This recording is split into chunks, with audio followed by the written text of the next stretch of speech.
Morning again. We're going to go on and get started because we have quite a bit on our agenda. And I'm going to open up our legislative meeting of January the 29th, 2026. So, welcome everyone. We always start out our meetings with silent prayer and the Pledge of Allegiance. If you could just take a moment for silent prayer.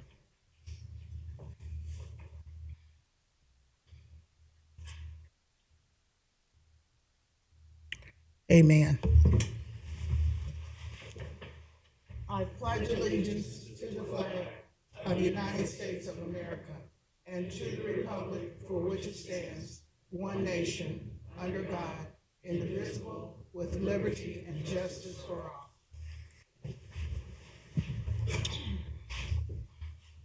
And if we could introduce ourselves at the dais, please. Christy Rischel, Assistant Clerk. Leslie Hervey, Clerk to the Board. Commissioner Denise Driehaus. Jeff Aludo, County Administrator. Patrick Dressing, Assistant Prosecuting Attorney. Thank you. Stephanie Summerall Dumas, President of the Hamilton County Board of County Commissioners. We do have a public hearing at 10:15. Let's see, I have 3 comment cards. Is there anyone online? Okay. Nobody okay. I'd like to make a motion before we do that to approve of the minutes of the previous session. Second. Commissioner Summer Dumas. Yes, Commissioner Driehaus. thank you. We have a few minutes. I have 3 cards for speakers. If you wanted to speak, you can still fill out a card in the back. The first speaker is Ethan Case. Please come forward. Thank you. You have the floor for 2 minutes.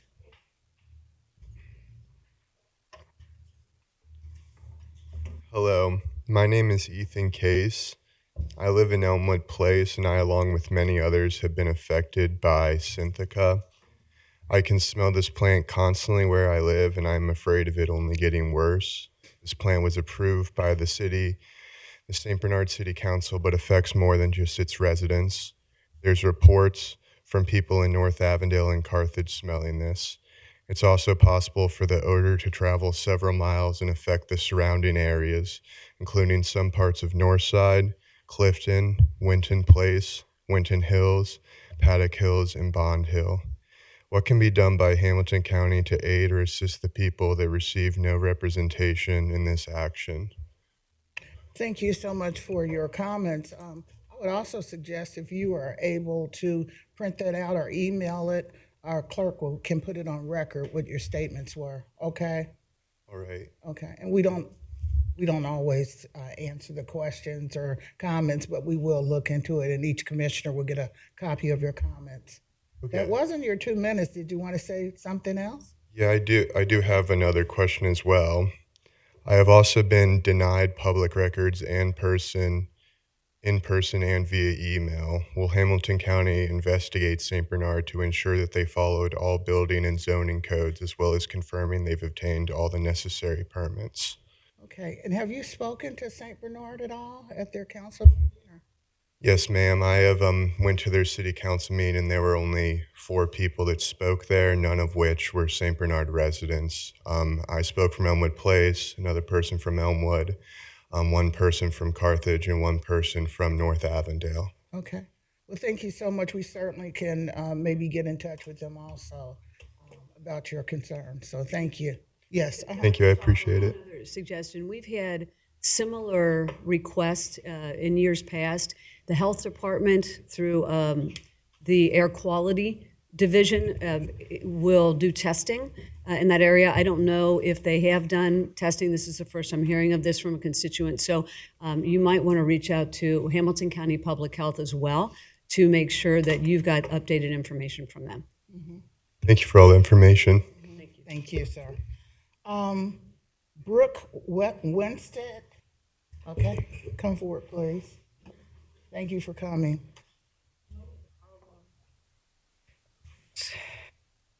Children's Services. Yes, ma'am. Do you mind if I have a quick second to get my laptop turned on? Or my service phone? Okay. We have another speaker, Janelle Hecker. Okay. Good morning. My name is Janelle Hawker.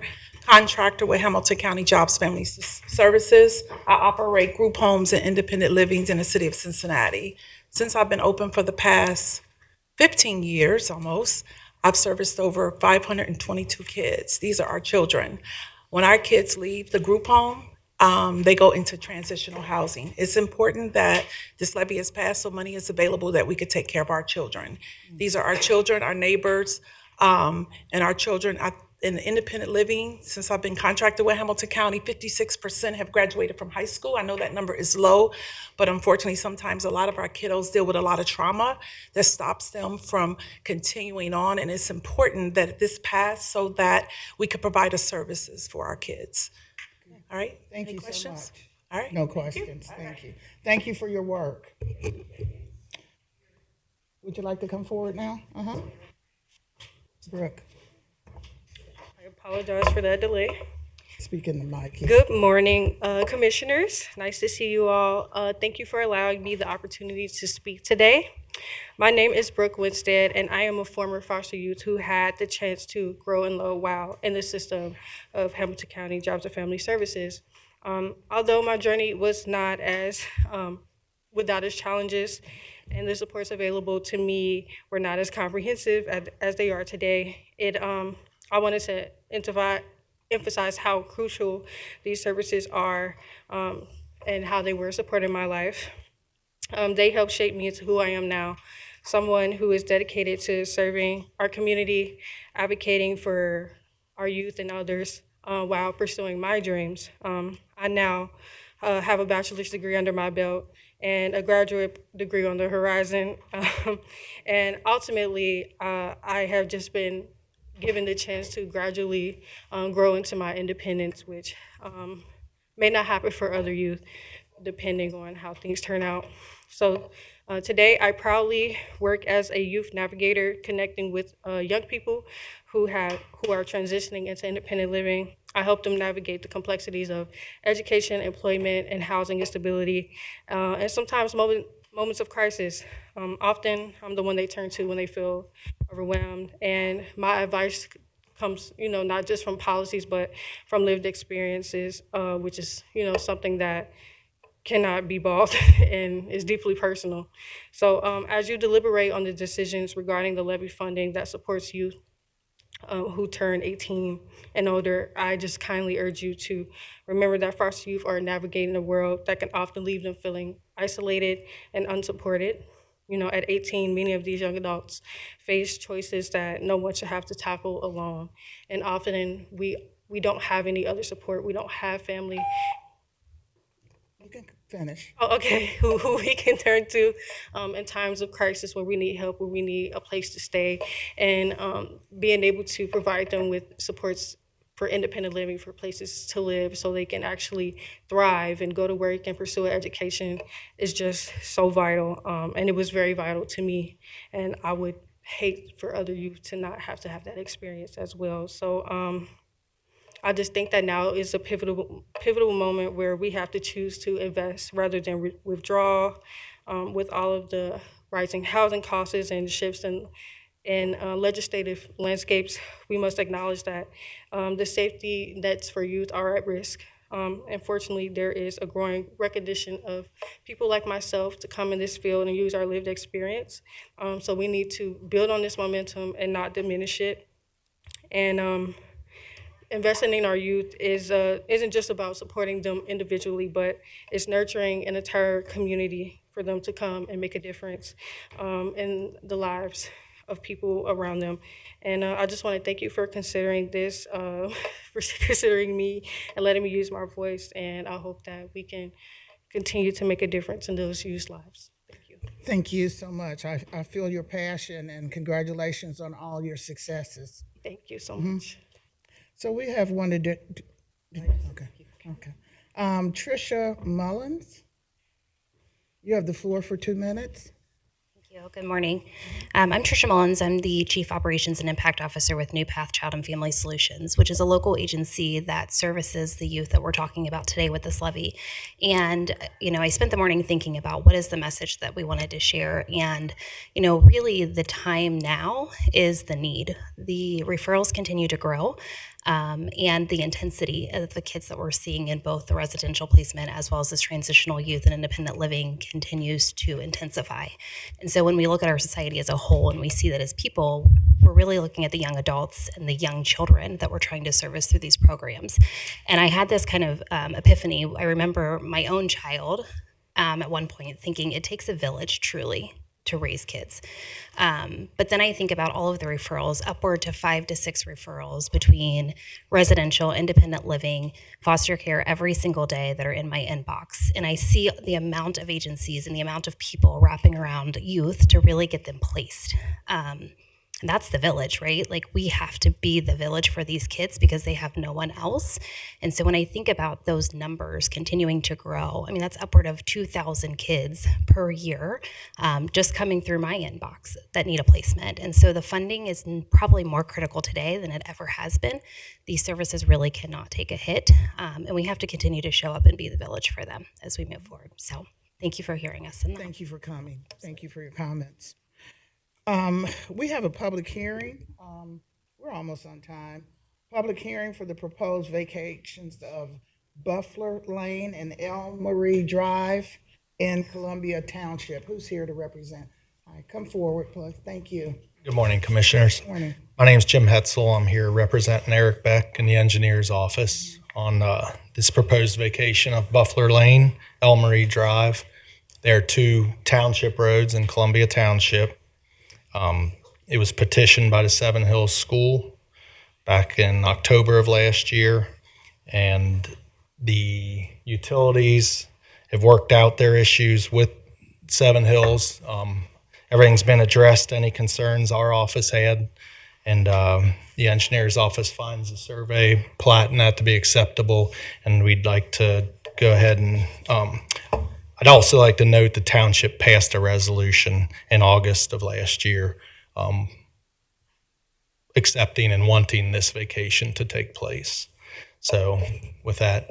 Okay. You stay up there. We may have some questions, but that Okay. was my question about the township. And so the vacation does not interfere at all with any residential properties or anything like that? No, all the abutting properties to this they're owned by the petitioner, by Seven Hills Schools. Okay, very good. Vice President Reese, any questions? No additional questions. I have no question. Okay. What is our next step, Jeff, on this? Sorry, Commissioners. Jim, I don't know if we have a resolution coming forward next week. I don't think it's on the agenda for today, is it? That's correct. If this hearing gets closed, we will propose another resolution to actually vacate, and that'll come in a subsequent meeting like 2 weeks from now. Okay, thank you so much. With no additional questions or comments, I'd like to make a motion to close the public hearing. Second. Commissioner Summer Dumas. Yes. Commissioner Reese. Yes. Commissioner Dreehouse. Yes? Thank you.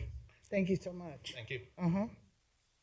I will digress, go back to comments and motions of our commissioners. Vice President Reese. Thank you very much. Just a couple things. Just want to remind people in terms of the voter registration deadline, it's April 7th. Encouraging people to double check your ID. They've got some new rules, and we found some people that had voted for many years and they somehow were not on the roll last time. So just double check. It's very easy. Go to our Hamilton County Board of Elections website. You can type your name in and it'll pop up. If it hasn't, you can contact our Board of Elections to re-register or to get that in order. So I wanted to do that.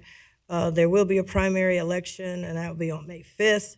The 513 Relief Bus kickoff will be March the 4th, and we'll be at our new central campus, which is located in Bond Hill. And we've got a lot of things going. We'll be able to do, in October, we were trying to do the prostate cancer screenings, and we were unable to get that connected. We still did the breast cancer screenings, but on the 4th, we will be doing, kicking off prostate cancer screenings as well. So we want to make sure that's happening. And then the Youth Employment Day with the 513 Relief Bus will be April 11th. at Jarrell Baptist Church on the parking lot. So we'll have more to come on that, but I just wanted to get those dates on the calendar.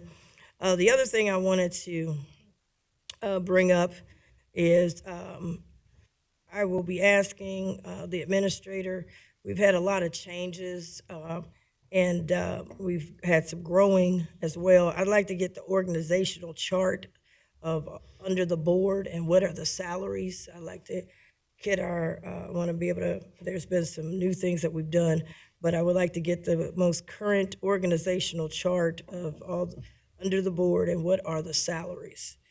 So I'll be asking the administrator for that. The other thing is I had asked about, during our budget process a couple times, I had asked about senior citizen ombudsman. A lot of senior citizens are being targeted right now with a lot of fraud, a lot of different things, and I thought it would be great to have an ombudsman where there's a one person that can navigate, because there's so much out there. What's real, what's fake, and one of the things was said that we have Council on Aging, which I think they're awesome, they're amazing. But I saw where Franklin County has they also have a Council on Aging, and they have a whole office dealing with the Office of Aging. And they're doing some great work. I asked the administrator to look into that. I wasn't looking for a whole office like Franklin County because I know they got a bigger budget.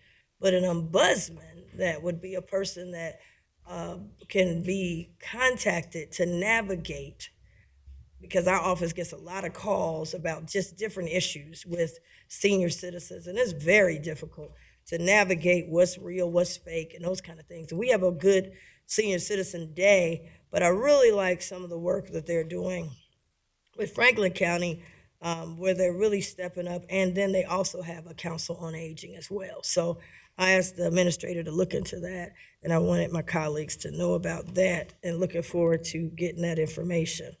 The other thing is I wanted to, there's been some reports, and there seems to be some different reports that are coming out about the Bengals lease. And a lot of times they put in there, they say commissioners, and I just want to be clear that I did not vote for this. And I hope that they will highlight that, because I've been getting some calls saying that, I was a part of it. A lot of the stuff that's being brought up is the reason why I didn't go with it. Unfortunately, they didn't write those articles at that time before the vote. And so now some things are coming out in the, under the title of transparency, and I think I was bringing out some of these things. And so there are some things that I think that are important that need to come out, and I hope that, I have some questions. One last week or the week before, I asked, where are the revenues that come in from things that we're doing? Taylor Swift, great concert, wonderful. But where did the money go? These country, they got something that they're advertising right now, another concert. In the lease, it said that we were supposed to get together to decide who's going to book these concerts and come before us and with a plan. They running off, and they on TV right now with a big concert that they're advertising. What happened to that? I made an issue about the auction, and some people try to play it down because it sounds small, because most people say, who gonna get the TV and who didn't get? Where is the money from the TVs? Where did it go? And my question was never that an auction can pay off a whole Jobs and Family Services. Y'all know I've been on the finance committee at the state and the city, so I'm no dummy. But what I do know is that there were cuts originally right now that we're gonna go over. There's some cuts, 20,000, 50,000, 30,000. That's cuts today that maybe some of these funds could have filled that particular hole. I'm for all funds, every dollar, every cent we can find to keep the cost down on the taxpayer. The taxpayers never get a break. We invest, and I'm in tourism, We invest in these things and we say it's going to bring money, but where does the money go? Now that I'm down here, I was saying the same thing. Invest in these things so we can bring conventions and we can bring that. But it's been a gap between bringing the money in and where does the money go? So we've got concerts, we've got different things, and I would hate that as a commissioner, I got to file a records request for me to get the information of what's really going on. On here it has, one, we had asked for the financial records. I remember we first started out. They said, oh, we get this team in, we hired this national guy and he gonna get the NFL records and he's got a good track record. To this day, we ain't got the NFL financial records. We got it from Forbes. Forbes did an article on the ownership and they're being billionaires and how this deal helped them become billionaires. Forbes got the records, but we never did for a Forbes article. There's something in there, I told y'all, 11 years. So before the media goes and runs the print, this deal is an 11-year deal and it will end at the same time as the Reds. So now we'll be negotiating 2 teams at the same time. I've already said it, so you don't have to go get a public records and then say commissioners didn't consider this. There's an issue of the county wanted approval before the lease transfers if the team is sold. This is a big component. There was a component in there where we said you cannot move the team, that rule. You can't move the team without getting our approval, and we gave that away. Gave them enough time to try to sell the team, and they take the team somewhere else. So these are things that were I brought up concessions. Because that's a big deal, concessions. And we have nothing on concessions. Can't do nothing on concessions. They gave us a promise to introduce us to the people who do the concessions. A handshake and a smile, but no revenue. My goal in any of this is how do we put investments in things that bring the cost down on the local people? I'm not for any deal. It ain't a great deal if we can't cut our cost. The state, I'm gonna put this out there now. The state, we didn't get the $600 million. We didn't make the earmark. Okay, and I know they're in court and they're looking at it, blah, blah, blah. But everybody signed off on it. The governor signed it. Speaker of the House went with it. President of the Senate. Now, we were having all these meetings, we said, with the Speaker of the House and all. We came back with no earmark. Now, we are in a fund. They got a fund where they put everything, and everybody can compete for that fund, including Ohio State. They can compete for the fund, including the arts, people who have theaters and all that. They can compete. Now, it sounds good. They say, hey, Mr. Ludo told me good news. They said they want us to apply. Said we're going to get with the Bengals and apply for $200 or $250 million. Of course, Cleveland gets $600 million already off the top. We could compete for $250. I said, well, okay, that sounds pretty good. Will we then be able to deduct from what we put in? So now we can help the homeowners, right? If we bring in the state, maybe to reduce what we put in. And I was so shocked. Mr. Ludo said, no, it won't reduce anything we put in. This will just add money. So now the Bengals will get more money and the homeowners don't get no more money. We went from 30% to 4% rollback, even though the people voted for 30. I said, if we could get the state to put in, maybe we can do the 30. Give the homeowners a break. So now we go and apply for something that don't give the homeowners no break. It just helps get more money to the Bengals. And by the way, it also says you need matching money. Oh, Lord. You want us to put a match to it? This ain't a good deal. I told Mr. Ludo, do not apply. But, of course, I'm just one. Do not apply. We don't put enough over there. If it can't give us a break to the homeowners, if we can't reduce the cost on the taxpayers, do not apply if I got to pay more. And here we are talking about jobs and family services and the children. Now they're gonna say it's two different pots. It's two different pots because we chose it to be two different pots. This is sales tax money. And the people voted to build the two stadiums. They didn't vote for all this other stuff that we have been using it for. We chose to do that. So my question is, I'd like to get more revenues going. We had the football game down. I thought that was great. We had a football game, high school. Where's the money? What did we make off the hot dogs? What did we make off the beer? What did we make off the popcorn? What did we make off the parking? Did it help us that we can put it to help in some other areas that we need help on? We are in a time now that everything we do must have an ROI to the taxpayers. And what is ROI? Somebody asked me. Return on our investment. And I'm still waiting for the person with the concert because people want to ask me, how's Bruno Mars going to Ohio State and we didn't get a piece of the action? Did we go after Bruno? Did we go after it? I don't know.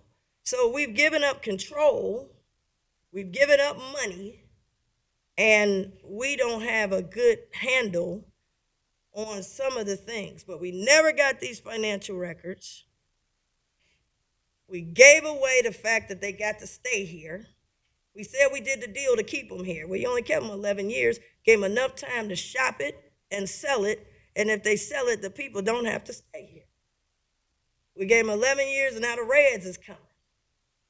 And we got two at one time. We barely could do one.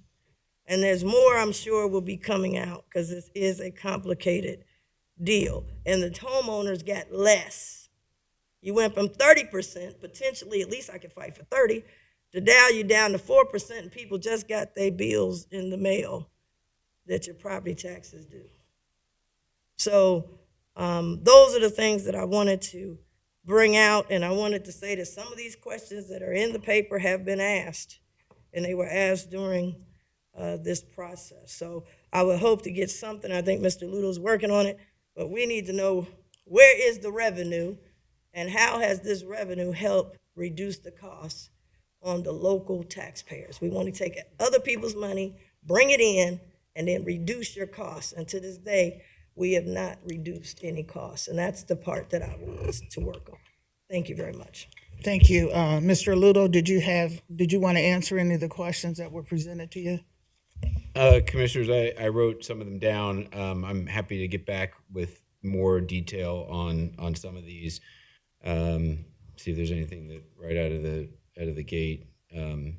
Just one thing quickly on the because it's timely on the state grant for capital. That was something that we knew from the time that fund was set up that it was going to be on top of an addition because we had talked about trying to put as much money into the stadium as we possibly could.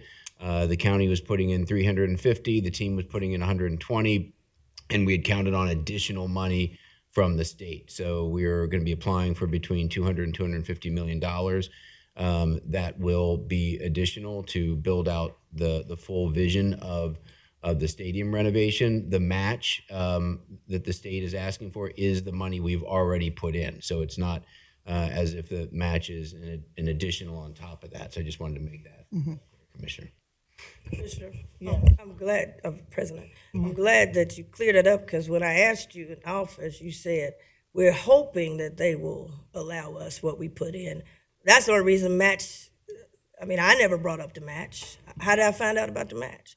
You said to me, I hope they want a match. We're hoping that, I said, well, what already, he said, well, I hope what we already put in, but there could be a match. And I'm just saying if it's a match, I'm not interested because that's more money. So that's how the word match even came up. I didn't just come out with a magic wand and think of the word match.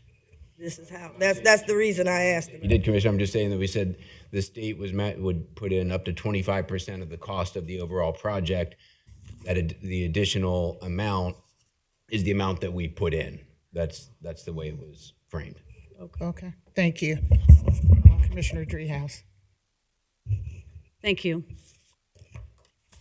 My comments that I've written down. So I wanted to, first off, thank the county staff and the city staff, for that matter, for all of the work that went into clearing the streets and keeping people safe over the weekend. We had a huge snow event, and I know they were struggling to get the roads cleared because my road got cleared yesterday. So I was like, oh, I'm having a hard time getting out. So I know it was busy, but I do want to thank everybody that put their effort in trying to make sure that people are safe in their homes. The sheriff in particular is under a great deal of stress trying to figure out what level of emergency we're under to guide the community as to whether or not we should be going out, and they plow the streets. And so I do want to thank her for her efforts, and Nick Crosley too for keeping us in the loop, so that we could convey that out to the constituents that were communicating with us about what they should be doing and what's going on in the community. Secondly, I did a visit. It's a PACE program. It's the PACE Health Center in Norwood. This is a collaboration between TriHealth and the Council on Aging, and it is a program where seniors can go, those that are probably living on their own in an apartment or in their homes, and it provides services to them, social services, meals, but also medical services for people in this community, and it's helping keep seniors in their homes. And this is something that we've been very interested in, particularly through our funding with the Council on Aging. And so this PACE program, there are a number of them throughout the state, but this is the only one in Hamilton County, and it's really something. And so it's a beautiful facility. It's this great collaboration, and so I wanted to thank them for the tour and applaud their efforts, because it really is making a difference in the lives of seniors in this community. Also, I had the opportunity to go over to the Global Diversity Fair that took place yesterday over in the JFS cafeteria. So that we've got ERGs in the county that promote our diversity and welcome people into the county that are from different backgrounds and different parts of the world. And so this diversity fair highlighted individuals in the county that are from different places, and the food that they prepare in their homes and the culture. And it was really fun to go over, because the employees had brought things that they offered then to others. And so it was really great fun. I want to thank John Nelson for the abbreviated tour going through there, and all the employees that participated. It was very crowded, and I'm hoping that, because this is the first year for it, I'm hoping that when we move to the Mercy Building, they'll be able to expand this and really have a full-fledged diversity fair celebrating everybody that works for the county. So I was really happy to be able to go over to that. And then lastly, it's Amanda Carter's last day. Is Amanda in here? She's not, is she? Well, anyway, maybe she's listening. So Amanda has been second to Bridget Doherty when it comes to the communications, both internal and external here at the county. She's been a great asset to all of us. Is that her?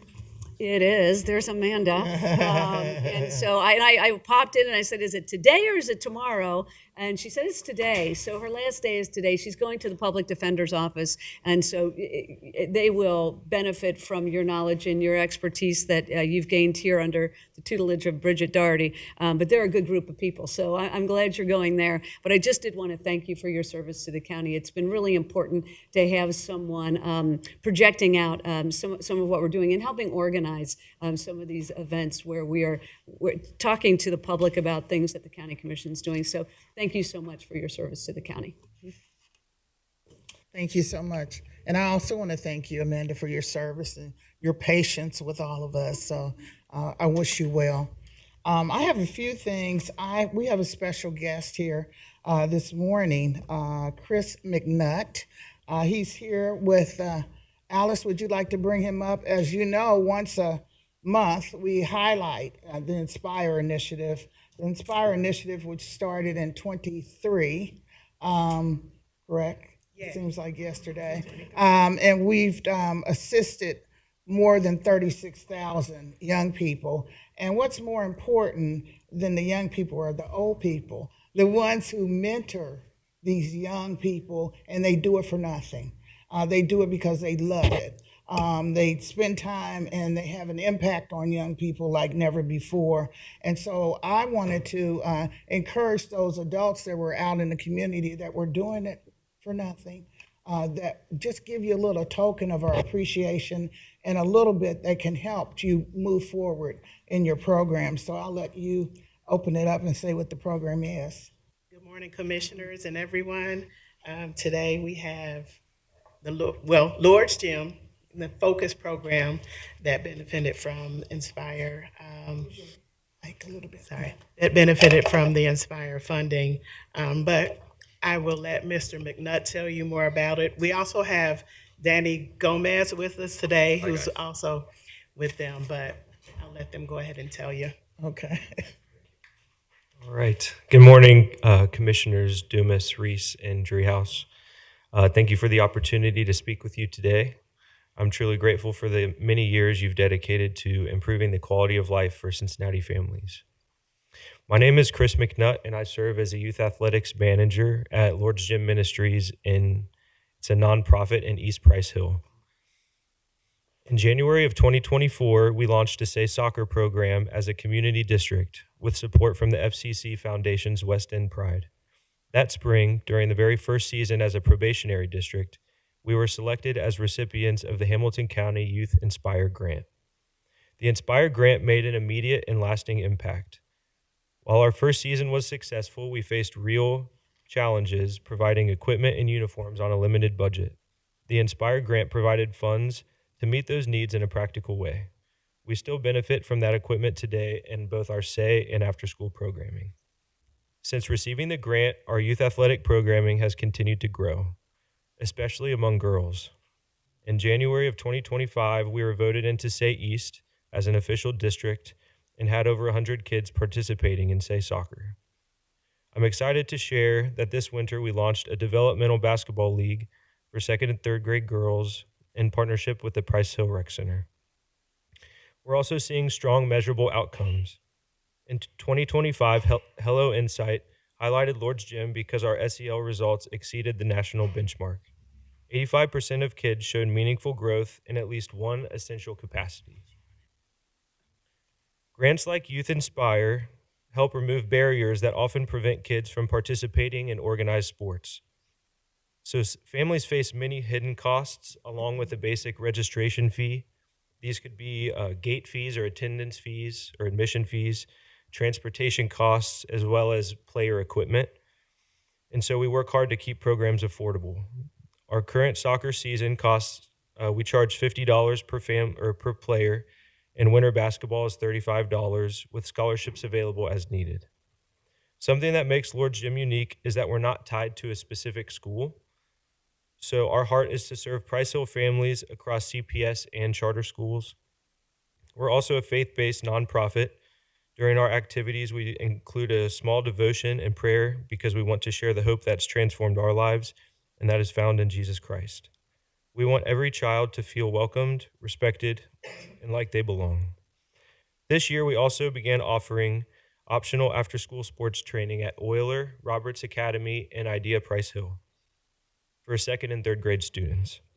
The picture in the thank you slide, so can we go to the next slide, please? So the top one, that's a picture at Evans Field over at Euler. That was our second and third grade girls playing with the Bearcat buddies that come there after school. And the goal picture, the soccer goal, was actually purchased with Inspire funds back in 2024. And then the one below was a picture of summer of 2025 when we took the girls from Price Hill to a private clinic with the NKU women's basketball team at Truist Arena, an experience many of them will never forget. I conclude my remarks today by thanking Inspire Coordinator Alice Bledsoe and Mary Smith of Activities Beyond the Classroom, who were both great to work with throughout the grant process. I'm deeply grateful for the Youth Inspire grant and encourage you to continue investing in programs like these so young people across Cincinnati can discover their potential and develop passions that last a lifetime. Thank you again for your time. and for your commitment to youth in our city. Thank you so much for your time. Great. Should we clap or something? Yeah.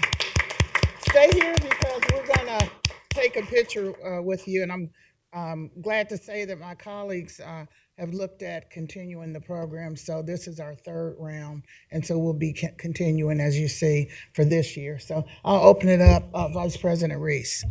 Yeah, thank you. Thank you for your work, and thank you for presenting today. And this is a positive. You know, we have to focus and show the positive things that are happening with our youth. And so I just wanted to thank you. And I like the way you combine the sportsmanship, the sports, and also the belief in there's something higher that they have to understand. And so I just wanted to say a great job. And Commission President Dumas, thanks for bringing this to us today, and happy to support. Thank you. Commissioner Dreehouse. Yeah, thank you. I want to reiterate the thanks to Commissioner Summer Dumas for bringing this forward. She's been a big champion of the Inspire program for, I guess it's been 3 years. It seems like yesterday. Yeah. And thank you for your work. I lived in Price Hill for 25 years, know some of the challenges, particularly in the East Price Hill neighborhood where you're located. And so appreciate you hanging in there with the community and providing an asset in that community that sometimes struggles to recognize the assets and to utilize the assets. So your work has not gone unnoticed, and we thank you for your service to the people in Hamilton County, particularly on the west side. Thank you. Thank you. We'll come down to you.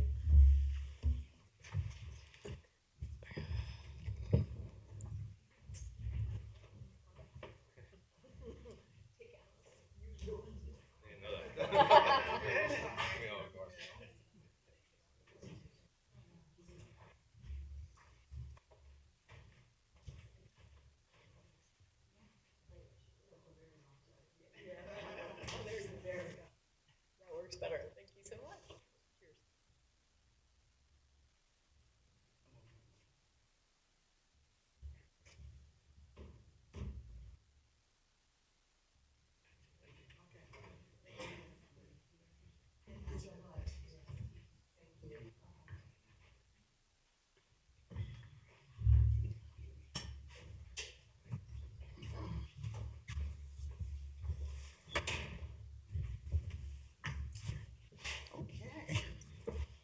It's a ray of sunshine, as was said earlier.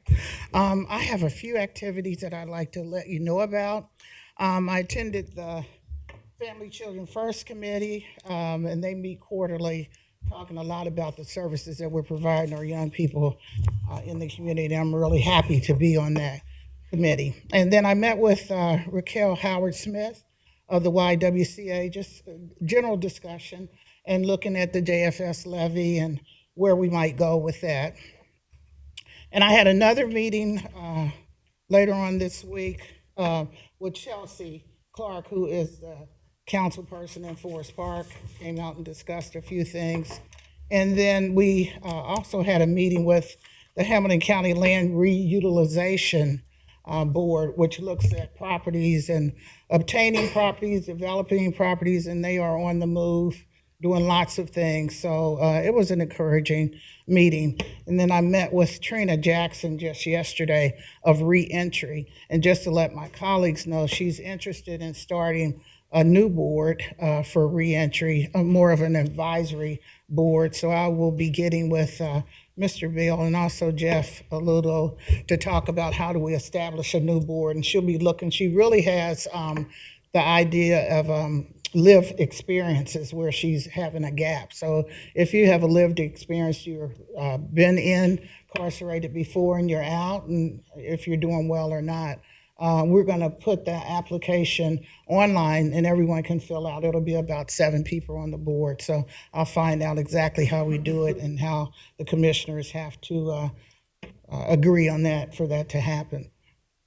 Then I have a few notes I'd like for the public and audience to know. Black History Month, I had said that we want to try to celebrate anything in each month at the beginning of the month, because I know last year we did a few on the 20th or whatever, but Black History Month, we are honoring Black history great people, and I've seen some of the names that my colleagues have. February the 4th here in this setting, and to honor them for the work that they've done. And there will also be a ribbon cutting and street naming ceremony for the grand opening of our new campus, Central Campus, out in Bond Hill, Monday, February the 9th at 10 a.m. We are consolidating lots of departments in there, and it'll be a great time, I'm sure. And then the State of the County address is Tuesday, March the 3rd at Memorial Hall at 6 o'clock. The doors open at 5:30. And lastly, I believe, I just want to make a couple comments about the children's levy that everyone has been talking about, whether or not we're going to do it. Well, as I said the last time, last meeting, it would be tragic if we did not get the monies that we need for our young folks and the other ones that we serve through Job and Family Services. I just want to say that I'm not comfortable with having the levy held in May. I found out from Jeff, though, you really don't even need our permission in general to put it on the ballot. Is that correct? No, the You're board. waiting for us to see if we want it in May or November. Correct. But So there's two steps. the language. Yeah, there's two steps necessary to get on the ballot. One is to get for the board to vote to certify the millages from the auditor. Mm-hmm. That information then comes back, and then subsequently the board would vote to put that on the ballot. Mm-hmm.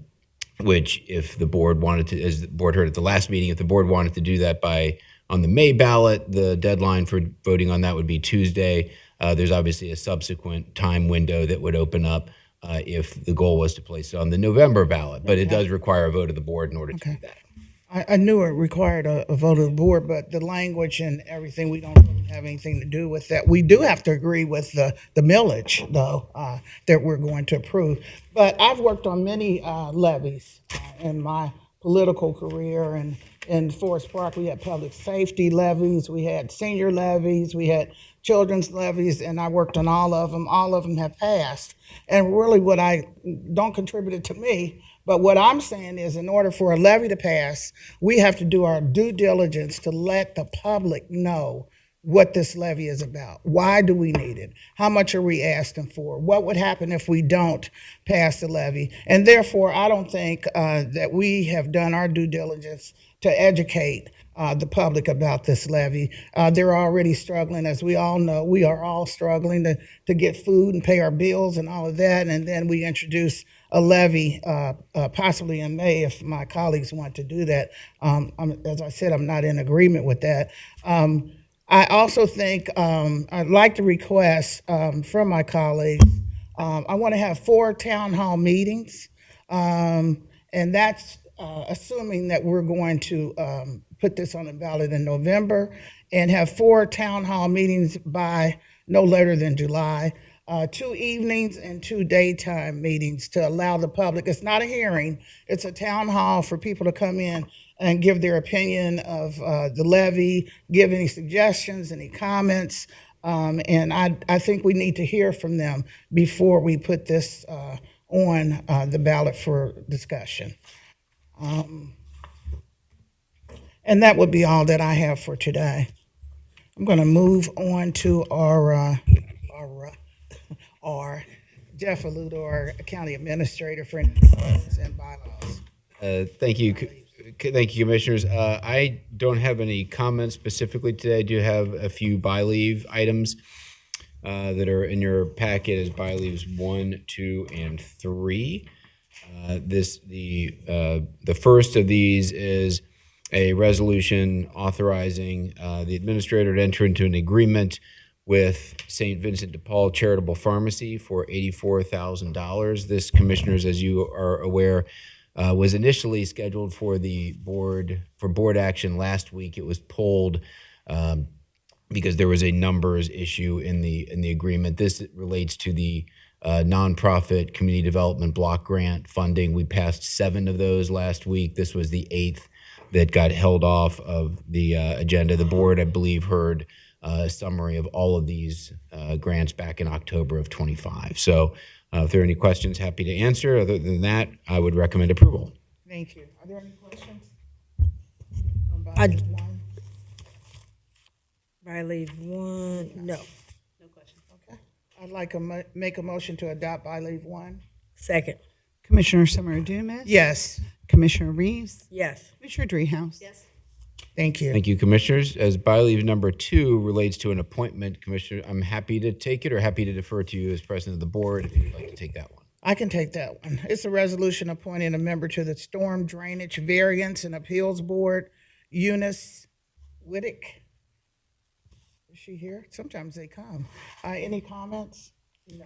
Thank you for, I want to thank Eunice for her willingness to serve. Okay. I'd like to make a motion to adopt by leave two. Yeah, second, Commissioner Summer Dumas. Yes, Commissioner Reese. yes. Commissioner Dreehouse. Yes. thank you. Thank you, Commissioners. And by leave number 3, this relates to a matter that we've been discussing over the past couple of weeks, really since mid-December. So over about the past month and a half, JFS has provided the board information to the board detailing a projected negative fund balance in the Children's Services Levy at the end of 2026.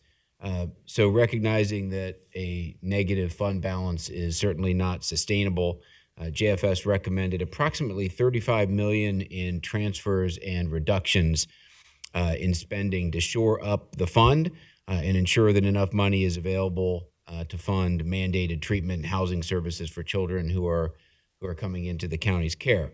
The board has received the specifics on those reductions over the past couple of weeks, as well as a final tally on that yesterday. I've talked with representatives from your offices on that to ensure they'd received that and had a chance to ask questions. The resolution in front of you today, the by-leave resolution, implements those reductions and those transfers with the intent of preserving a positive fund balance at the end of the year, while ensuring sufficient dollars for the ongoing care, in particular out-of-home care for children. I do want to just be clear that the solvency in this fund, as the board is aware, is absolutely critical. These are, for the most part, mandated services that are mandated by state and federal law. So to the degree that the levy is negative, those costs ultimately are at risk of being assumed by the general fund. And the magnitude of those costs could have significant implications on the stability, the financial stability for the county's general fund. The general fund is, as a part of these recommendations, the general fund is picking up a portion of the transfer and reduction recommendation as requested by JFS, but it's in a very controlled manner. There's a couple of items that the general fund is picking up as opposed to being responsible for completely for out-of-home care. So we'll work through the year to ensure that the fund remains positive and that we flag any issues with the board, as we said during the budget process last year. I did just want to note that in the by-leave itself, the by-leave is structured to affect what we need in the financial system. So it looks a little bit different than the information that you've received over the past couple of days. There are reasons for that. Primarily, JFS, when they submitted their budget last year, they submitted it with roughly approximately a $30 million lump sum reduction just to balance. And so this resolution then budgets for the rest of that reduction that needs to happen. Those reductions, though, will be apportioned in a manner that the board has been discussed with the board, and as the board received last night or yesterday in a spreadsheet that tallied all of that up together. That's how the reductions are going to be affected. So just wanted to, if you were comparing the spreadsheet and the information you've received to the actual budget adjustment, they do look different, and that's why. So Commissioners, happy to answer any questions, but the administration does recommend approval. Thank you. Vice President Reese. Yes, thank you. I just want to make sure I'm reading this accurately. So youth employment, you have two areas for that. One of them is, I guess, restored by $1 million, but the other program looks zeroed out. So I'm trying to figure that out because remember there was the amount of kids with jobs, and it was told to me that one of them will only be 100 jobs. So can somebody help me understand this? You've got I will provide a high level, and I'll probably ask Mr. Nelson to go into more depth. But so yeah, I think what this is saying here is that the initial recommendation was that the youth employment program is funded through two sources: our federal grant funds, and then also supplemented with levy funds. The initial recommendation was just to carve the program back to what was being funded with federal grant funds. This this revised recommendation puts back $1 million of levy funds in here, which I believe our estimate is would fund another 400 or so jobs, in addition to what is being funded by the federal grants. So, John, if I hit that correctly, you can add on to it. Yeah, Commissioner, so in terms, not to get too technical, there's basically three pools of money that we're doing the youth employment program through. One is levy funds, the other one is TANF funds, straight TANF CCMEP funds, and then there's the TANF summer youth funds. I think the youth funds were basically the summer youth funds were what was making up that 100 jobs or so. And that was because the way we were dividing up the contracts between, or the funding sources between the various people doing the job.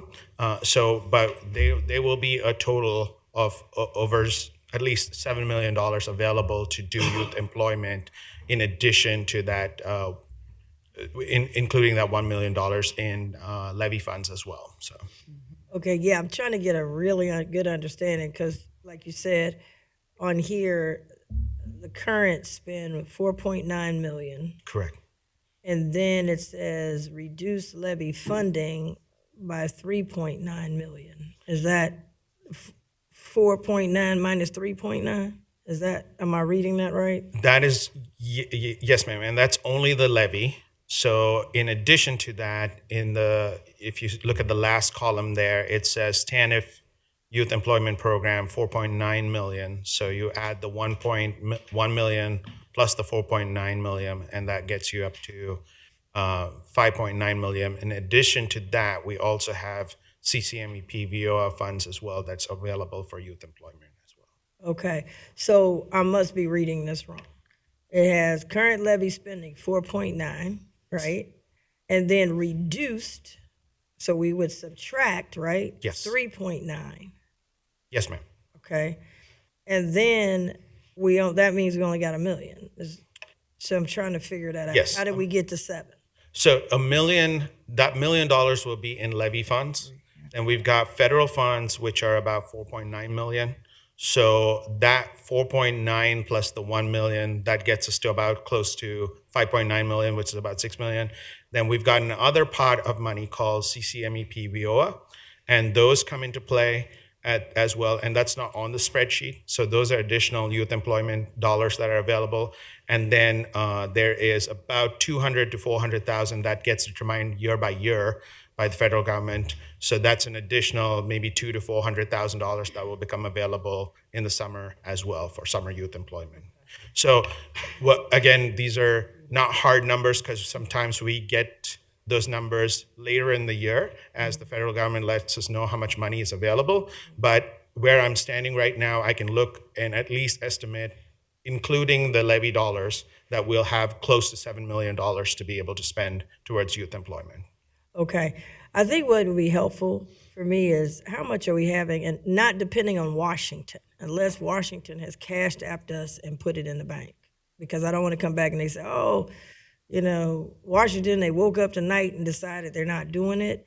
And then you have another line, because what I'm looking at is we still are reducing, because if we had 4.9 from the levy, and then you're reducing it by 3.9, you ain't got but $1 million left over, and now we're depending on Washington to pick up the cost, and that hasn't been that's not the most valuable thing. We're getting a lot of insufficient fund checks from them now.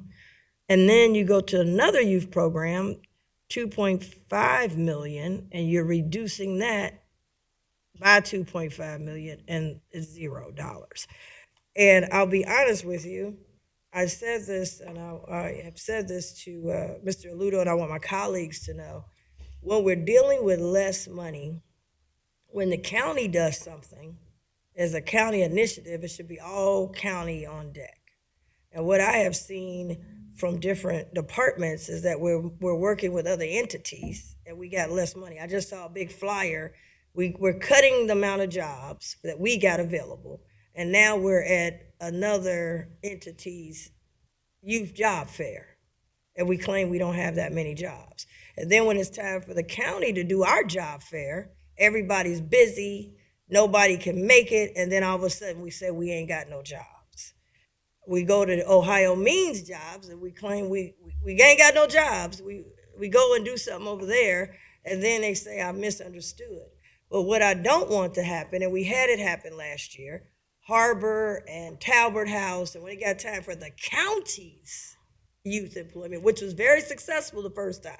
We went to Evanston, we had 1,000 youth, we put them in jobs, successful. Now when you call over there, JFS is split up. You over here doing for another entity, but you say you ain't got that many jobs. You over here, from a marketing standpoint, we have a county thing, everybody got to hold up. And I told Mr. Ludo, we just got everybody running all over the place and not concentrating so we can document have we helped anybody. So this is very confusing to me because I see on the retaining funding side, I see $1 million for youth when I had more than that. On the retaining funding side, I see $0 when I had 2.5 million. So for me, I'm just trying to get down. And I don't want just the jobs where you got to be super poor to get anything. The middle class family just working out here every day, they can't get a break. They don't get a break on nothing. No discounts, no breaks. They're breaking right now. And their kids, they're citizens of this county, and their kids, I want them to have a job. I don't want them to get in the wrong crowd. I don't want them to do. So how are we reducing? And then I see Jobs and Family Services website or Facebook, and you're promoting one of the municipalities, and we got 49. And then when it comes to our youth employment, the person comes and say, Jobs and Family Services ain't available. We ain't got no jobs. We ain't got this is out of control. And so I'm trying to get my hands around how many real jobs for youth do we have? How are we funding it? Who can get it? You don't have to be on public assistance with no job to get a job. How do we get to that number? And that's what I'm trying to understand, because I'm seeing zeros. I'm seeing 1 million from 4.9 million. And I know you say it's complicated, but I need to know, here is how many jobs. Here, who will be able to get the jobs? And then how do we consolidate so that we're not all over? By the time we have our job fair, you're going to say, not you, but whoever's running, because they're running wild. They're going to say they ain't got no jobs. They gave it to this city. They gave it to this, and I got 49 municipalities. Commissioner, I'll try to answer the questions in a little bit of big numbers because I don't have the exact numbers in front of me. But I just want to kind of draw the distinction between the two kinds of job fairs that JFS does. On one side, we have jobs where JFS is going out to the community, working with employers and creating job opportunities for youth. And so that is one kind of job fair. And another kind of job fair, which we do through the Ohio Means Job Center, is truly just connecting employers with displaced workers. So in essence, if somebody's looking for a job and there's jobs at the casino, or if there's jobs at UC Health, if there's jobs at Xavier, we just bring the employers all to a same place, and then we put out information to people, potential job seekers, saying, hey, all the employers are here, come on in, we'll help you. That's JFS, along with the Ohio Means Job Center, help you develop your resumes. If you need additional training, we'll get you training for that. But truly, those jobs are being paid for by local employers. So in essence, none of these funds are paying for those jobs. So in addition to that, the county also does the youth employment program, wherein we actively work with local employers to provide opportunities for youth to really get employment. And these are the two contracts that we're talking about here. And so these are an active procurement process, so we don't know the exact vendors as to who they are, but as part of the RFP process, Commissioner, we have established that they have to do all of their recruitment in coordination with the county, and they cannot do that independently. So definitely see your concern that sometimes we might be sending a conflicting information that there might be, we're participating in all these job fairs, but where jobs might run out before we have our flagship event, our flagship youth employment program. And I can assure you that's not going to happen this year. Hey, I just wanted, for me, I just think it would be helpful for me so I get a better understanding of here. That's why we had an Office of Youth, because we wanted to consolidate all these things around, wherever it comes from. So I just would ask that it would be helpful for me. I don't know if my colleagues would want it, but I know I want it. I need to know the youth employment. How many jobs, how much money, and what we're doing, because they're on Facebook right now in one jurisdiction, and I was okay with that until I was told we don't have that many jobs. And so now the other jurisdictions don't get a chance because we'll be out of jobs. So we've got to figure out what is either we got some money or we don't have some money, we got some jobs or we don't have any jobs. And so this math for me, what I'm looking at is not mathing. So maybe you can get me something else to maybe just carve out that part. The other programs, I just want to say thank you.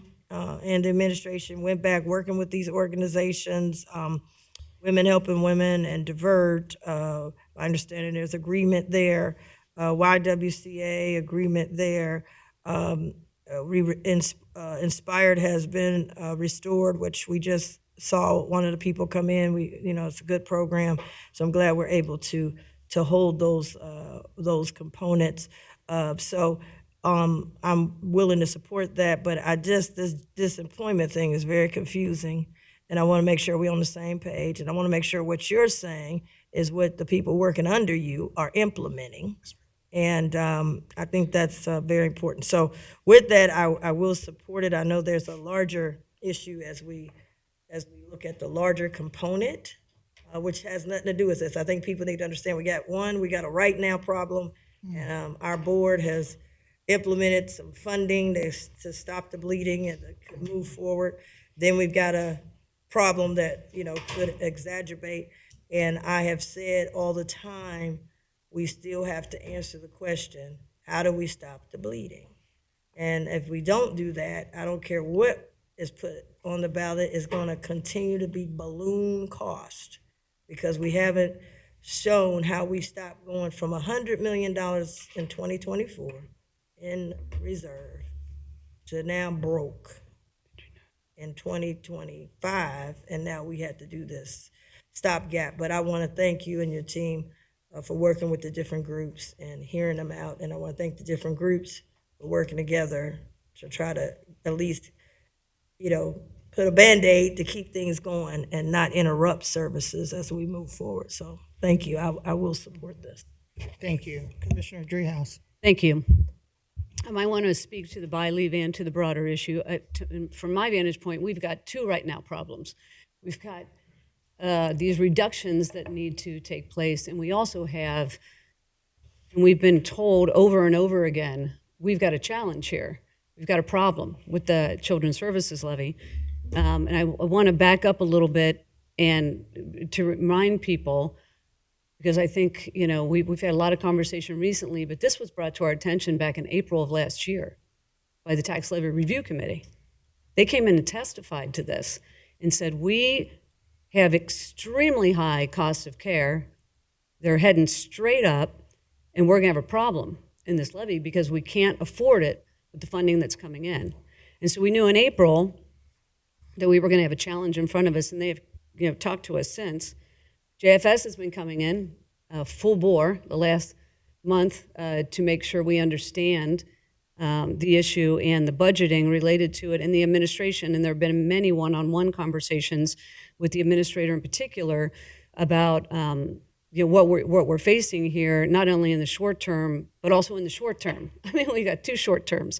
So we've had many questions. I've had questions. We've all had questions related to the reserve, related to the balance that we had a few years ago, and we all thought that would do it, right? We had a pretty significant balance, and that has been lesser and lesser as we've gone, and we've asked directly, what is the reason for that? And we've been told directly, it is the cost of care for kids with acute needs, multi-system youth in this community, and those costs are going up throughout the country, in the state of Ohio, and here in Hamilton County.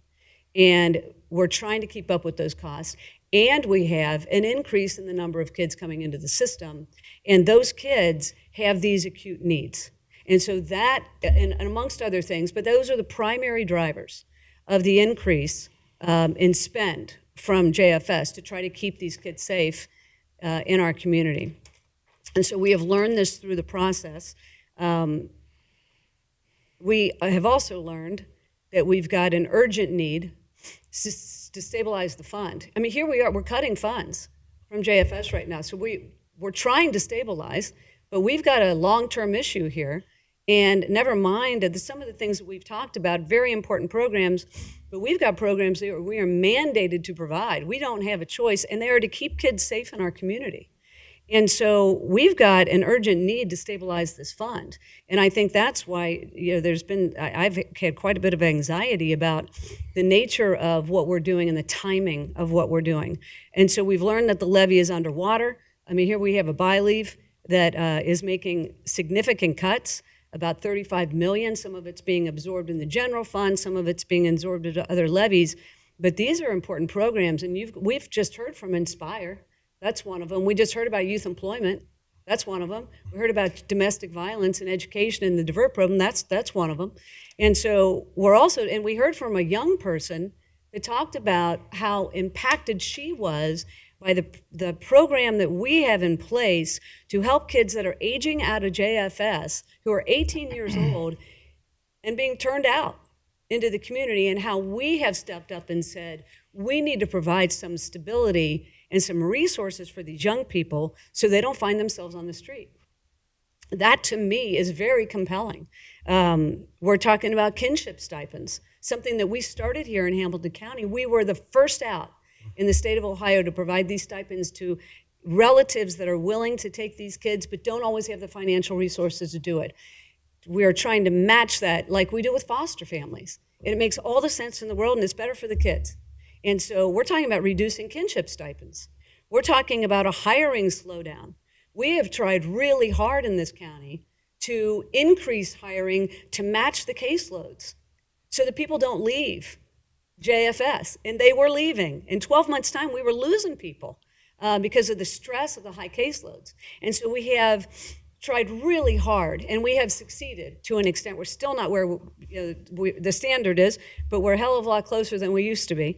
And so that is good for this community. It stabilizes the community, and it helps the kids in this community. And so all of these things are what we're talking about related to the cuts today, and then more in general about the health of the levy that funds these things. So in the end, all of this work is meant to keep kids safe in the community and help kids thrive in Hamilton County, because that's really what we're all about here. So I, of course, am going to support the BYLEV. It's challenging when we're making these kinds of cuts and setting these priorities. We're all struggling with that because they're all important and they're all good, especially the preventative pieces that so many of these things are. When we talk about all of the things we just talked about today, they're all part of that preventative work that we have tried so hard to implement here to keep kids out of care. The best thing for this county is to make sure kids are safe at home, providing those services so the kids don't find themselves in a situation, and then dealing with it when they do, right? So I just wanted to highlight that, and then also talk a little bit about this timing. I'm obviously in the minority on the commission on this, but to me, we've got an opportunity in a primary election in May to ask the voters of this county whether or not they would support an increase to the Children's Services Levy. We have been talking about this for months. I get asked about this all the time when I'm out in the community. Of course, we would have to do public hearings related to anything we're putting on the ballot. It's our obligation to do that, not only to educate the public, but to listen to the public. And so we would have to have those hearings to make sure that people understood what that levy represented in May. But we know that in November, there are going to be competing levies.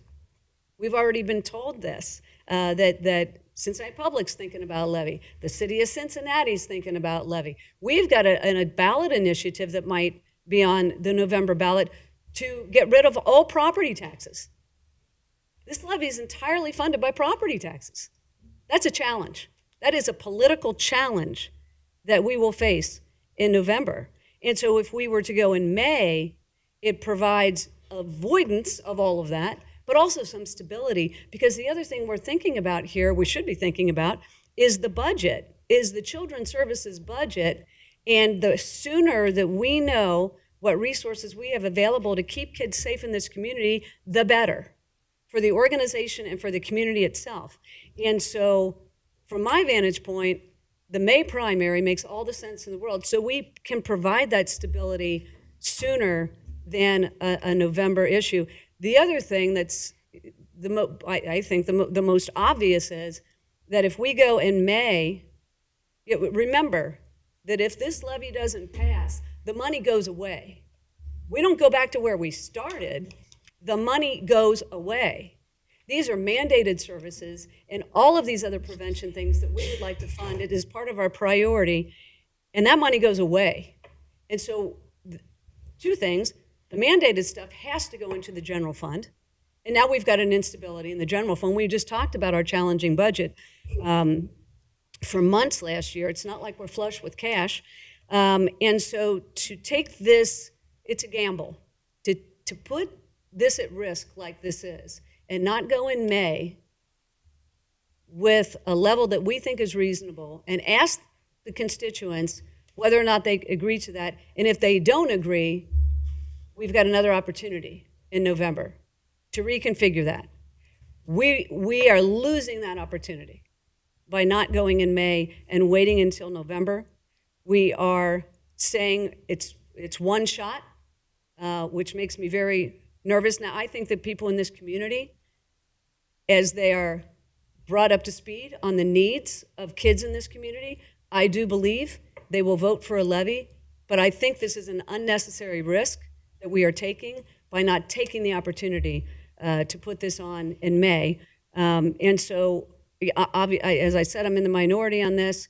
I respect that, but I did want to say that I am in a strong minority on this and really feel that it is in the interest of the kids in this community for us to go in May. But I respect the decisions of others, and we'll leave it at that.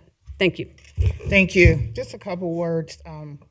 As was mentioned earlier, the TLRC did come to see us and talk to us in April. And what have we done since then? What have we done to educate the public other than our individual efforts? I refuse to throw a ballot issue at our people.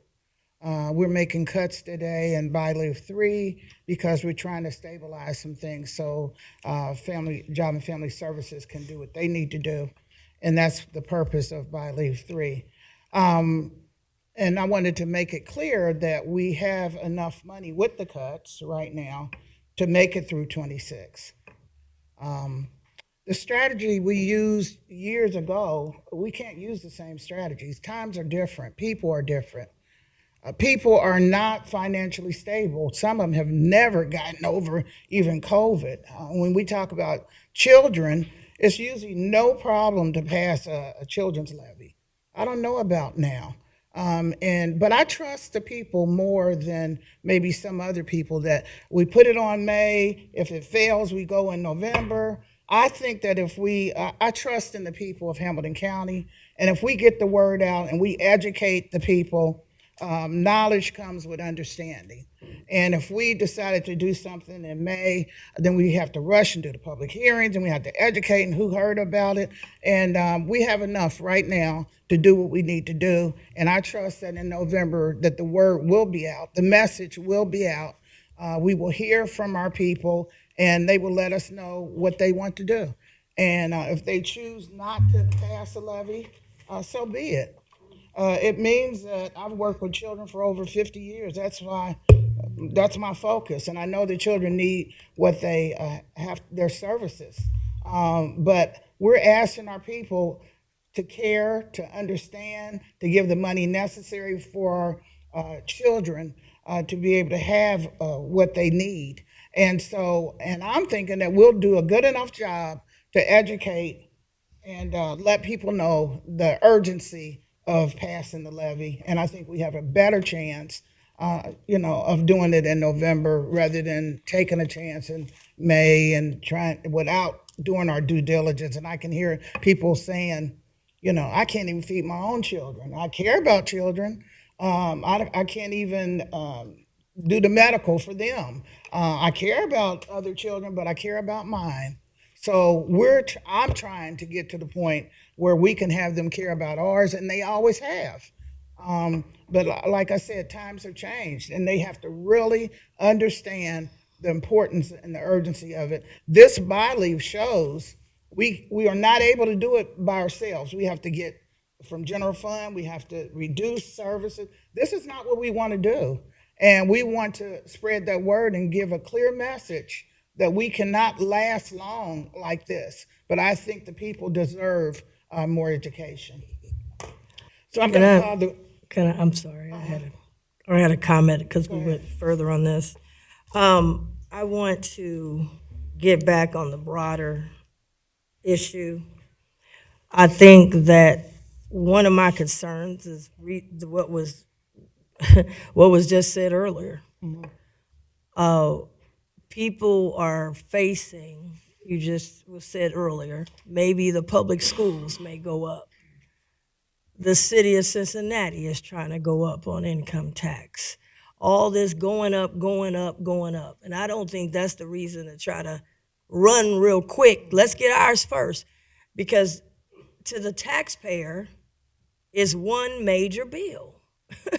And that's the reason why I said, before we move forward on something, what are you gonna do different? If you're saying that the costs keep going up and the people are skyrocketing, and let me just say that my position, because I'm seeing what's going on, I'm hearing, and these people will not be at a town hall meeting because they're out. Most of the people coming to town hall meeting will be people who are over organizations. Because that's, when I was at the State House, lobbyists were there at every meeting. But the people that I was talking to, they wasn't at those meetings because they work in 2 and 3 jobs.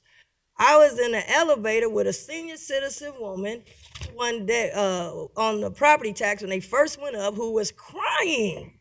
Said, I ain't never missed paying my property tax. I can't do it. And then we say we're for affordable housing, but we're making it unaffordable for the people who already got a house. Can't be for new affordable housing and then get the people kicked out that's already got a house. And then for people who are renting, all the landlord does is increase the rent. It goes up, so the renters get hit. The other thing is, if we say we want to hear from the people, then we need to hear from the most people. Why would we put it on when less people are voting? Everybody knows in the primary, less people come out to vote. If you really want to hear the will of the people, you put it on at a time when more people are coming to the polls, if we were going to do it. The other thing is, it's not the will of the people because we're going to determine what the rate is. It's an all or nothing. I asked Mr. Ludo, could we put some options, A, B, and C? And he said that the lawyer said it couldn't be done. A, B, and C can't be done. I was told that we could have an A and B, but he said he checked with the prosecutor and it can't be. So they're really not making their own decision because it's all our number or nothing. If we don't think the people are going to do it, I always tell people, you don't think the people are going to do it because that's why we're here. We got elected by the people. If we don't think the people are going to do it, why are we going with something we don't think the people are going to do? Now, this thing has gone down in Claremont County. It went down in another county, Adams County. And they said, why did it go down? Voter resistance to tax increases, even for vital services, residents struggle with rising property taxes, as noted by parents in that race. Economic pressures, inflation. You go to the store, you don't even buy no meat, and it's almost $50 without buying any meat. And cost of living makes voters hesitant now to approve new or increased taxes, even for education and children's welfare. This is what's the mood of the people. Our champions, people who've been voting for this, we're putting them in a position to be our adversaries. And we can't do that. One of my issues is this. Bottom line, I've said this. The days of depending on real estate taxes to pay for everything is coming to an end. Whether it's today, whether it's tomorrow, whether it's a couple years from now, it's coming to an end. We must look at other ways. We have to do this. We want to do this. I want to do it. I've been a supporter, but we got to come with, just like when we sat down with the Bengals and we said we had to do creative finance, we came out with a bingo deal. And we can't come out with a children's deal. We brought all the brightest minds, hired somebody from out of town to come in. He's supposed to be an expert. And we came out with what we call creative. When we want to do deals down and building investments, we come up with what you call creative financing. We need to come up with a new way of funding it. It's not a matter of should we fund it. We need a new way of funding it. Can we float bonds? Can we have an opt-in? Some people got money and want to opt in more on their check. Can we opt in?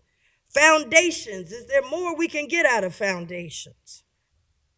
I have asked the Attorney General, but nobody wants to say, if you say they're price gouging on our children, why haven't we written the Attorney General on behalf of Hamilton County and other counties to get involved and come after these people who are price gouging on our children? I say it, we don't think about it, we just want to take it and keep getting more taxing on grandma. But you ain't going to the Attorney General to take, if these people are price gouging, if you say they are, I don't have it, if it's evidence, something needs to happen. Lawsuits, Attorney General, and then I talked to you about our facilities. Now, I'm not saying it can pay everything, but every little bit helps. Why ain't we got something big in our facilities that can also help with our children? All we do is get a box at the games and then give the foster kids a few tickets. That ain't, we need to have a big thing in these stadiums every year that also helps raise money in a very big way. But the days of just every time we got a problem, run and tax grandma and run and raise the taxes on the workers that's struggling. I mean, bottom line, like you said, income tax. I'm not for that. Your check is getting shorter. Now you said CPS is looking into something. And we got to do something for our kids. Now you claim that we got to do it because we got to rush and get our tax before they start taxing. At the end of the day, it's the people that can't afford it. We have an affordability problem in this county and in America.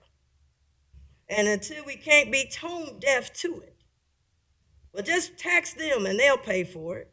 Eventually, they're going to say no. And then we'll come back and say, let's get creative. What I've asked the administrator to do is let's get creative now. Let's get creative now. And even going to the ballot, let me be clear, we have not come up with a plan of how is it going to stop the bleed. If these people are charging more and now give you more, they're going to get more and they're going to want more.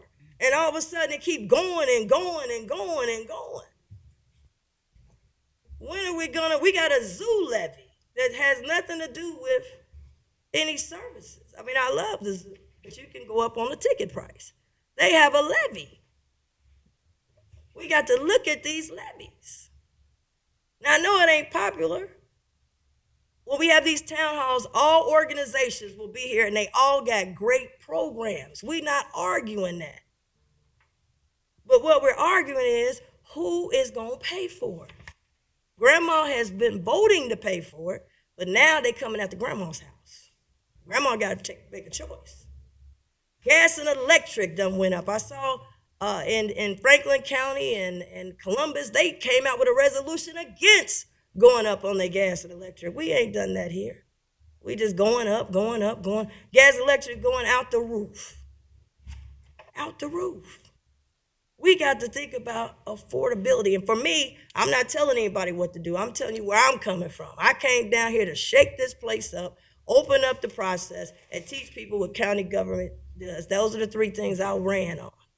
And be transparent. We can't be over here with a bingo deal and saying it's so fantastic, and then we over here with grandma and she can't get no deal. I got a call last night, and I got to say this. Last night, 2 people who've been working their whole lives. One of them been a delivery for UPS, ain't never missed a day of work, tore his meniscus. They finally said his knee, finally said he just couldn't walk. He was even delivering on crutches. His wife had to go in. She had had emergency surgery, and her ankle broke her ankles in 3 places. They ain't never missed their property tax. But he's at home and only can get the money when you're not working up disability. It's not 100%. She's at home, can't get 100%. And now the property tax is due.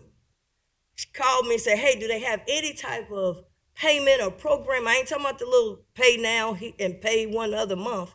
What do they got for people like us? I couldn't tell. Because you either got to pay or you got to go into foreclosure. There's no wiggle room. And these are people who out there struggling. And then she hit me and said, hey, I'm for the children and everything, but I don't know if we can afford it right now. We about to lose everything. So this is real stuff. Now, she can't make it to the town hall. She ain't gonna come down here and pay the park and come up here. She ain't coming at nighttime meetings because they trying to make it. So we have to think, now, if we already saying we admit that the income tax is a problem, if we admit that CPS is coming, and that could be an increase, for me, it can't be let's hurry up and get ours in first because the people ain't going. We feel the people ain't going for it. For me, I got to regroup if I don't feel the people really going for it. And for me, I just think we need to answer the question. You're going to go up, but how is this going to be the end? How are we going to stop these people from gouging us? Because they looking, and they say you got more money. You only had this 50,000, but now you got 100,000. I'm charging 100,000. So we have not answered that, and I've asked Mr. Ludo look into it. I know he's working with you and Children's Service, and Jobs and Family Services to come back, because that would be a question that I think voters and myself particularly would want to be able to say, this is how we don't stop the bleed. And I don't think we've got a kinship program. If the answer was just do more kinship, we could have done that. You said you came in April. Well, why didn't we increase it then and stop it? Why did we lose $100 million? We could have stopped it in April if it was just more kinship. So that must not be the answer. We could have slowed down hiring in April, but we didn't. So that can't be the answer. It's got to be something else. So I know Mr. Ludo, I've told him to go back and you guys are going to regroup. But those are the questions that I'm hearing. And I only brought it up because it was brought up. But for today, we're going to move this forward as a board. And I'm happy to support this, but we've got some more homework to do. Thank you. Commissioner Dumas. Yeah. Just one last comment. And I am going to have you. I just wanted to mention anybody who's watching that if we have a town halls or public hearings, we will accommodate those who are not able to come in. If they want to call, we'll make sure that we're able to do that. That's all I have. Yeah, I just 2 things. One is, we've talked a lot about the will of the people. I can think of no better way to gauge the will of the people than put something on the ballot and let them vote on it. That's how we determine the will of the people. That's what elections are all about. And if we feel the need to provide more education, and I would agree with that, that's what the next few months are for. That's exactly what you do in a run-up to something that's on the ballot. We've all been in this position. We all know how to run campaigns. We all know how to educate voters. We also know how to strategically do things. And so, is education necessary? Absolutely. Should we gauge the will of the people? Absolutely. Let's gauge the will of the people. That's all I have. Thank you. I'd like to make a motion to adopt by leave 3. Second. Commissioner Summer Dumas. Yes. Commissioner Reese. Yes. Commissioner Dreehouse. Yes. Thank you. Thank you, commissioners. No further bylaws, but just one thing I did want to just say on this issue, because I think it hits broadly to things that all of you have spoken about. But I bring it up really just to congratulate Job and Family Services, because we've talked a little bit about creativity. We've talked about kinship.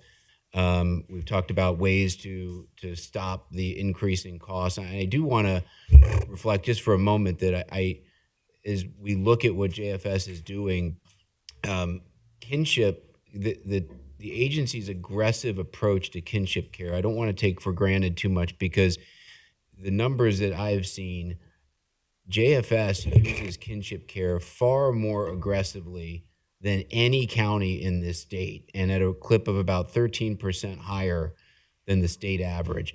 And kinship care, not only do we know that it is the best way it's best for the kids, it is also dramatically more or less expensive than the other forms of congregate group home care, et cetera, to the tune that if JFS had just reverted to the state average in terms of how much it was using kinship care, you'd be talking about hundreds of more kids in congregate care, costing over $10 million more to this levy. And the fact that JFS put such an aggressive perspective on this helps to keep that cost down. I would concur that we need to find a way to do more of this, because it is a strategy that can help. It is a strategy that leads to cost increases. I just don't know that at this point in time the agency is staffed in a way that allows us to perform it more aggressively. I think that's something we need to look at strongly as we look at ways to move into the next levy period in a way that does depress the cost curve, as I know the entire board has indicated. So I just want, since John was talking, I did want to just raise that, because it is, I think, something they're doing that is highly visible throughout the state, and I think has gotten the attention of folks throughout the state as well. So with that, commissioners, I have no further by leave comments or items. Yeah, I'm just not sure why you brought up kinship, because there's so many other areas that we need to talk about. We do use it more in Hamilton County, and we also pay more than even the state does. So we all know that these programs are great programs. It's how do we window it down to be affordable for us, and how do we, once again, be creative to get more money to come in. So I'm not sure why you brought that up, because there's so many other programs that we could talk about and other services, and we know that JFS does a great job at what they're doing, and the workers do a great job. So it's just one in the apple, the whole pot of things that they do and that we need to do. So I'm just unclear why you brought up kinship, but President Dumas? yeah. I do want to, because it just seemed like it's kind of a doubling down. Let me just say, there's no challenges on is kinship program a good program. I think, so Mr. Ludo, we're challenged on the money. And if we say that kinship was the answer, because I've asked how we gonna stop the bleed, then it would have been answered. We wouldn't have used $100 million in 1 year in the reserve. That's a big deal. Everybody's been asking me, what in the world, and so I wanted to get down to the real problem. You say if the problem is the price gouging, then we need to be out front to handle the price gouging, because asking for more money is not going to stop the price gouging. And so I'm trying to get down to what is the problem and how do we solve it. And I think before you go to the voters, that need to happen. Now, I'm always for going to the voters. But let me just be clear. In the last primary, only 22% turned out. I want to go when the most people are coming out, so everybody has a chance. So I just want to be clear. I don't have a problem going to the people. I have a problem with giving them only whatever the choice is. We're making a choice for the people. You go with it up or down, and what that is. And then 2, we have no answer. We have no answer for that. And that was in 24. 22, the turnout was 8%. I mean, we got some low turnouts. We in the 20s. And so I just wanted to make sure that whatever you do, we're not looking like we snuck it in. Everybody knows what it is. Everybody was aware. Everybody gets to go and they have their voice heard. So I want to be clear on that. I don't want anything written about let the people vote. Yes, the most people, the ones that's coming out. And they don't come out in primaries, unfortunately, unless we've got some really, huge, and it still ain't been huge. So I just wanted to highlight that. And to Mr. Ludo, if kinship is the answer, then we should not have an overage. That should have been the answer. But I'm not, and then we're not debating, is it a good one? Were we the first to do it?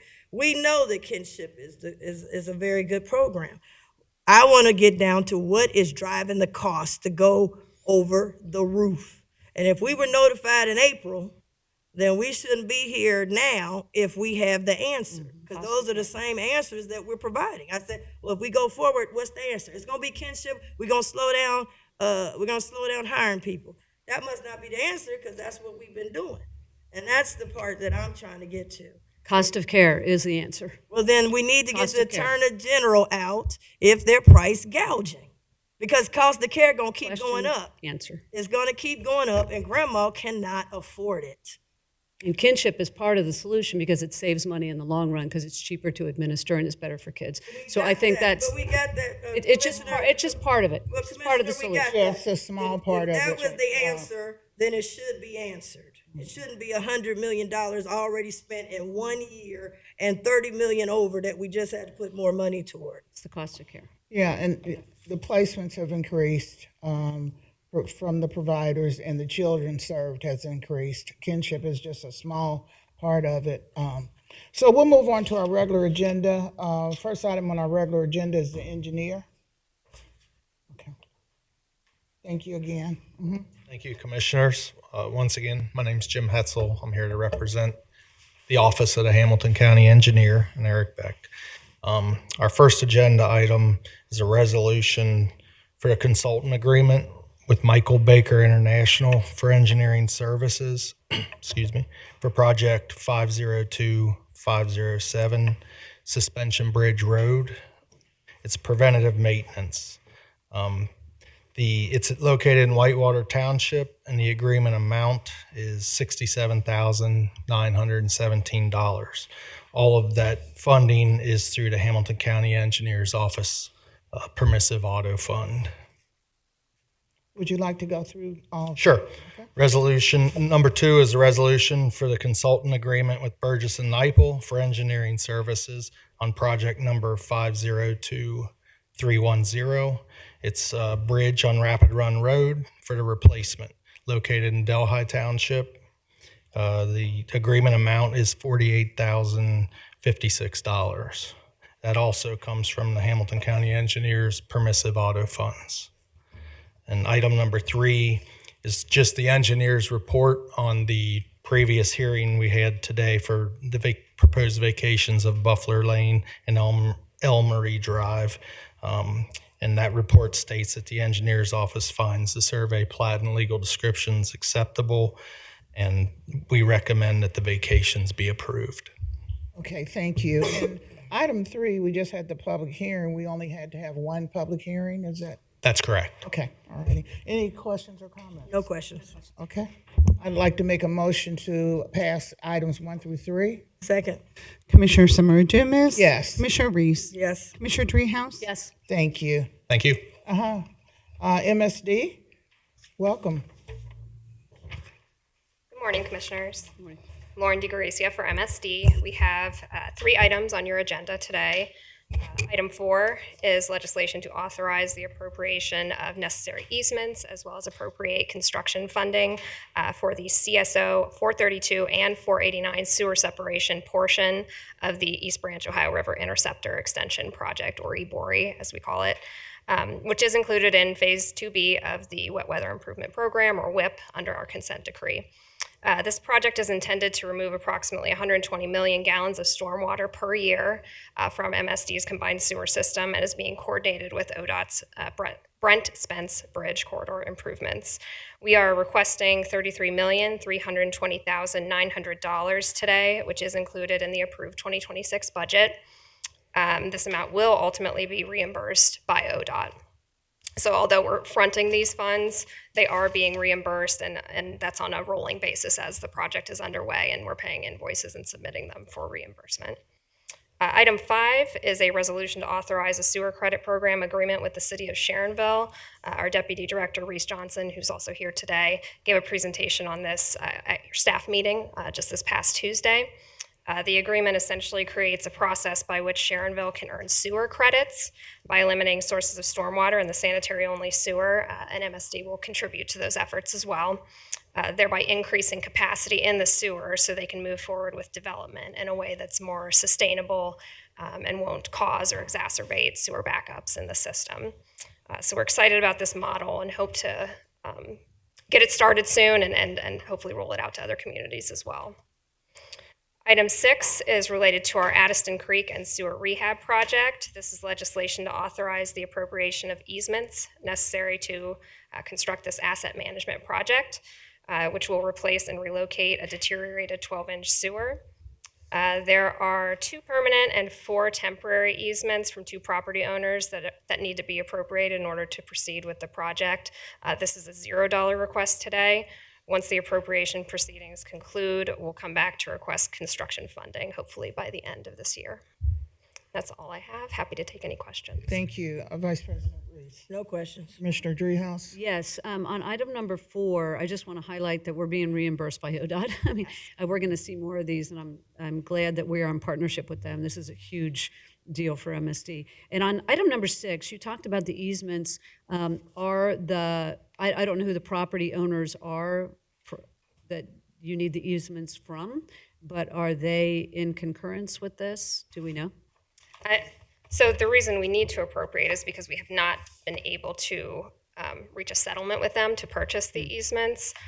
So I wouldn't say that they're in agreement with it, but this will allow these proceedings to move forward, and they can use the proper channels to object to what we're proposing.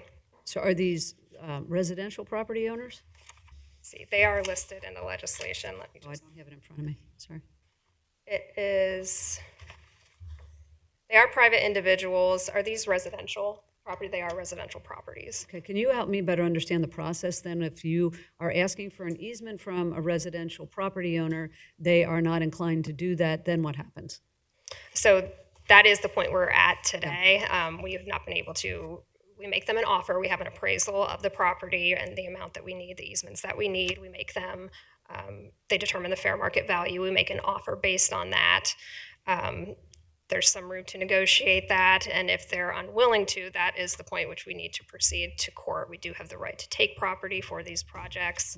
At least that's what our argument is here, and we believe that to be true.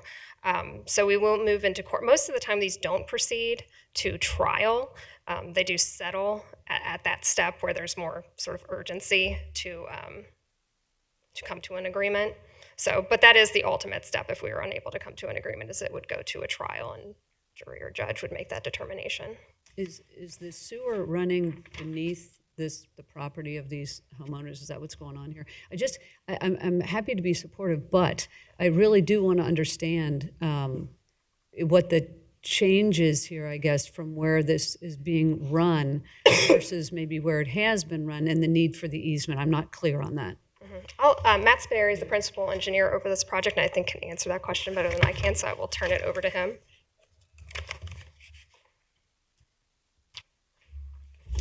Good morning, Matt Spadari, MSD.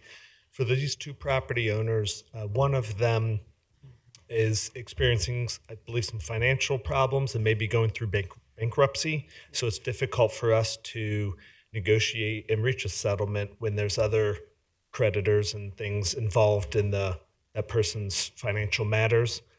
And then the other property owner, we found out recently passed away at the end of last year.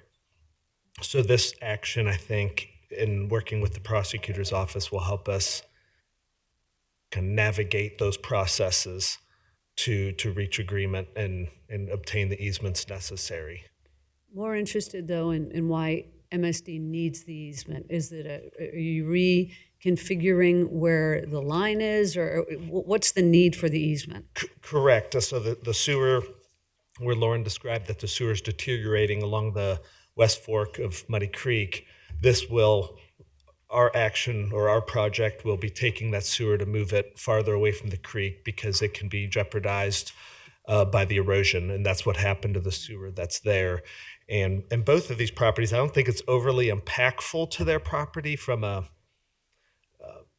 impact perspective, but it's just tough to reach negotiation or a settlement because of their circumstances. It's helpful to know that you're not building in the same location because you're going to have the problem all over again, right? So you are correct. We are not. Okay, New alignment. thank you. Sure. Thank you. Thanks. Thank you. Thanks so much. I'd like to make a motion to pass items 4 through 6. Second. Commissioner Summer Dumas. Yes. Commissioner Reese. Yes. Commissioner Dreehouse. Yes. Thank you. Okay. Item number 7 is under the Board of County Commissioners. It's a resolution appointing members to the Tax Levy Review Committee, Candace Sabers and Pastor Peter Matthews. Any discussion? No. No? I thank them for their service. Okay. I'd like to make a motion to pass item 7. Second. Commissioner Summer Dumas. Yes. Commissioner Reese. Yes. Commissioner Dreehouse. Yes. Thank you. Jeff, if you'd like to go on with 8. I would. Item your consent agenda, Commissioners. Item 8 is the actions of the administration for December of 25. Item number 9 is a resolution documenting the results of unclaimed funds applications to the state. Item 10 is a resolution authorizing an agreement with Alpha Construction related to the 800 Broadway low-rise fire pump replacement project at $220,000. Item 11 is accepting sales tax for the Veterans Services Commission of $13.57. Item number 12 is authorizing the award of an agreement with Cornerstone Detention Products for Justice Center cell door frame replacement. This is phase 5 of that project, $387,469. Item 13 is accepting purchase orders of the county for $1.87 million. Item 14 is the award of an agreement with Sentinel Offender Services on behalf of Hamilton County Adult Probation. This is for electronic monitoring devices at $4.824 million.